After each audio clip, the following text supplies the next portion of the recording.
God really took me and set me and said, you are not moving. And that was one of the hardest things ever. Because I was so angry at God for making me do something that I didn't want to do. But I would just sit in my car and scream for hours. I would just scream because I was so angry, and I would hit things, I would throw things. Like when I was angry, I was angry. Like I would break things. I would take anything I could find and just break it, smash it, scream, yell. I would hurt myself. I would and I don't know why I was so incredibly angry, but it was just like this frustration that I couldn't deal with. And eventually, same thing. I just decided that, you know what? I'm going to just be content. The only way I'm ever going to be happy ever again is if I just decide that I'm not leaving. If I convince my own self that this is where I'm supposed to be right now, I need to be content. And so that's what I did. I convinced myself that I wasn't moving. God had set me there. I'm going to be here for the rest of my life. And when I decided that, after about a year of living with the pastor and his wife, the three of us were really starting to butt heads, and it was just kind of falling apart. Like the living situation wasn't good, the family situation wasn't great, and like it's not good to be at odds with your pastor and his wife. Like there was a lot of tenseness. Like it was very, very tense. And I was like, okay, Lord, it's time to go. I was like, this isn't good. Like I really don't think that this is what you want. Like this can't be what you want, God. And one day I got a call. Like in Lillooet, it's very hard to find a rental less than like $1,500 for like a 1-bedroom, something cheap, like $1,500. That's like your minimum rent here. And I was like, Lord, I'm never going to be able to leave. Like, what do you want me to do? And I was so lost and so confused as to like, God, why?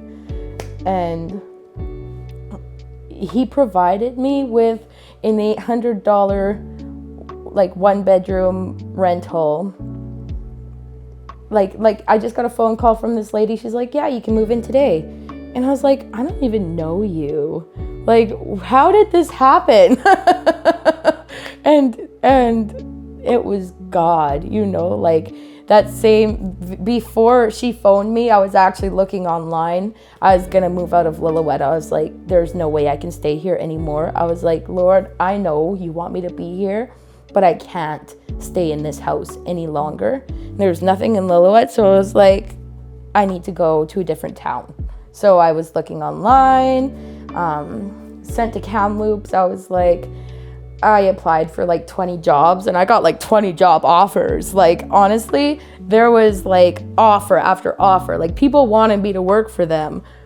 But yeah, I got the phone call after I started getting all of these replies. Like, yeah, like come for an interview. And so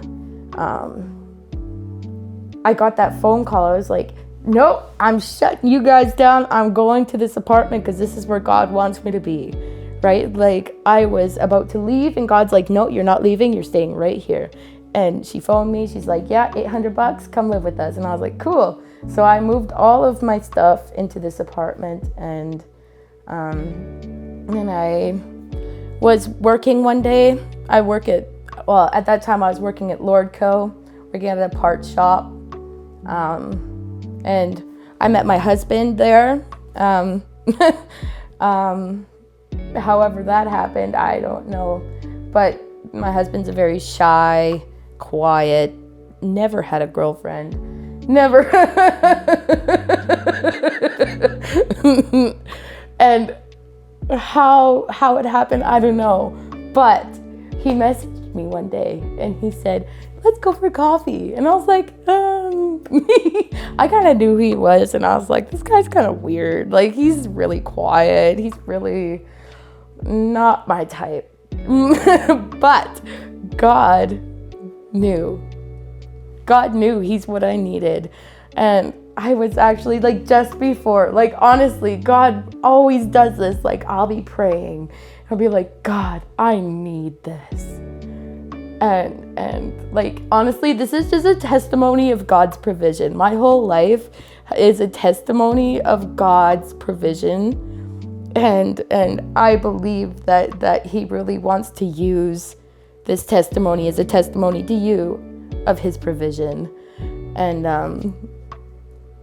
I was praying just before I met my husband. I was on my way home from Kamloops, and I just had like this in my head, this image of me dancing on the beach with somebody, and like this idea of this love, like, and I said, Lord, I so badly want a husband. I was like, I will just love him.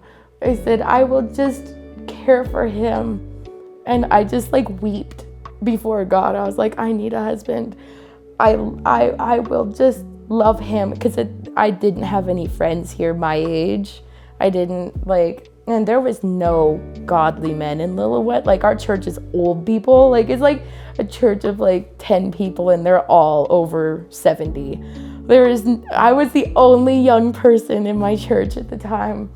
And I didn't know what to do. I didn't know where to go, but I knew that God was going to do something. Like, he had to. If he wanted to keep me here, I needed somebody. And so he sent me Jared. We went for coffee, and I was like, this is really awkward. Like, he wouldn't, I had to ask him all of the questions. I was like, so, like, where'd you grow up? Like, what would you do if you could do anything? What would you do? It was always like one word, like super, super short answers. And I was like, we're going to have to make this work. We're going to have to make this work. And I remember phoning my mom, and I was like, I don't think I like him. And she's like, you're going to have to try. And she's like, just give him a shot. And I was like, okay. And so I did. And I ended up falling in love with him. And he asked Jesus into his heart, became a Christian. He's a wonderful, wonderful man, and I am so thankful. And that's just another thing that God used to keep me here. You know, like he grew up here, his roots are here, and we got married, and now we've got 2 babies, and just, yeah, like if it wasn't for God bringing me all of these things, I wouldn't be where I am. And I'm just so thankful. And yeah, that's my story of God's provision. That's my story of God's hand on my life and what he's done. And yeah.